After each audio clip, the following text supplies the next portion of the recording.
Hey guys, and welcome back to another episode of the solo Comm series.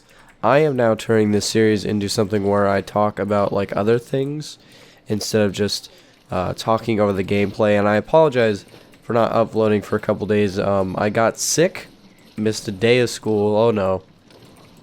And after that, my voice went out for a couple days. And as you can see, I'm really trying not to cough right now. But it's very hard. But I did want to get some content out, and today me and Alex recorded some really good gameplay. I am sitting here on the Zarya, and I go absolutely ham. So in this first match of Anubis, I go 20-0, and then at the very end we come in and I get 7 kills. But at the end, the recording cuts off, and I'll just tell you what happens after that. It's actually where I get play of the game, where it cuts off, so it's really stupid. Of course, yeah, really convenient time. Yeah, I don't know if you saw the video with me and Alex. I just wanted to let you guys know, if you came from Alex's channel, you weren't really familiar with how my channel works. I'm more calm and collected, because when I was on Alex's channel, I was just kind of like messing around, you know, having fun, because this channel is more comedic, right? So I was fitting that role. But here I like to express an idea or get something across or show you some really cool gameplay. Just focus on one of those things, and then maybe if there's comedy, it'll be there. Oh, excuse me. Voice. It'll be there. But yeah. Back to the Zarya. Zarya, in my opinion, is one of the hardest characters in the game, if not the hardest. I would argue the hardest character in the game to master. And with my recent mastery of her, you can definitely catch some tips from me, because I'm now carrying competitive games like this one with her. And as you saw in Alex's video, I was playing with her, but you couldn't really see too much of that. You were just seeing from his perspective. Obviously, it's kind of a weird phenomenon in Overwatch, actually, where you're not aware of what your team is doing. Like, even if someone on your team is doing really, really well, you may or may not notice.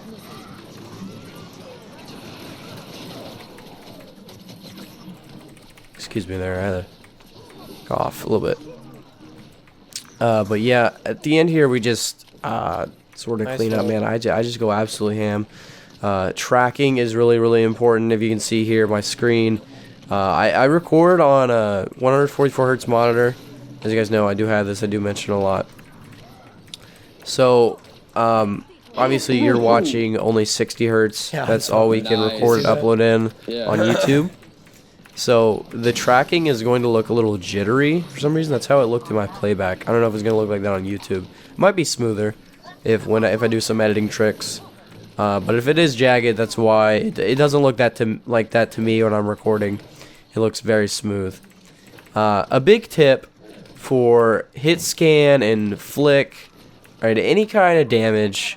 If you don't know what I'm talking about, flick is where you sort of flick your mouse. This is hit scan right here, just like Soldier 76 or Tracer. Other heroes that I'm good at, you need to track the player down. It's called hit scan. Zarya is a weird form of hit scan because she has this laser, but it's hit scan nonetheless, no matter what you say about it. And this Reaper, oh man, I just kind of embarrassed him. I don't know if my talking, I'll try to sync it up, but I'm also watching the video back, so I know like when to stop talking. But yeah, this point is 15 player kill streak. I think it still have 5 more to go, so I get. They stall over time. I make sure to graviton surge off the point. If you're doing that, you want to make sure you'll get more kills if you graviton surge off the objective, like payload or point. But if you graviton surge off the objective, especially when it's overtime, then you'll get a better chance 20 player kill streak. at oh my God, winning the game in an objective fashion instead of just going for kills.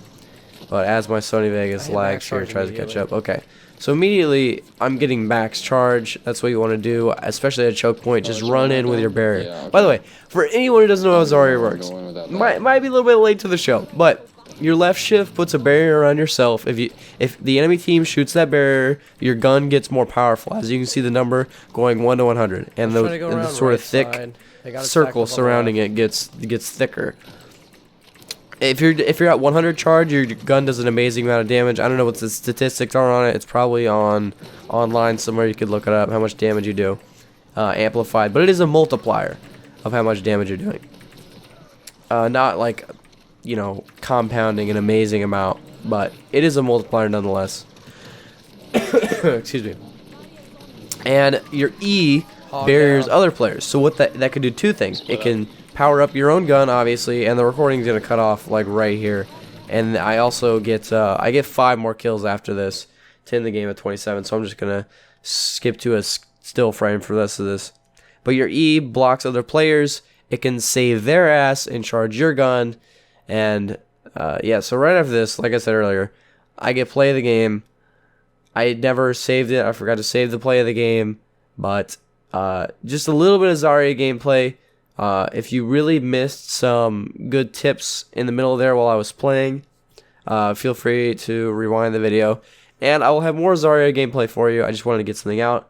Thank you guys for watching. If you enjoyed, please leave a like. Subscribe if you haven't already. And I will see you guys next time. Bye-bye.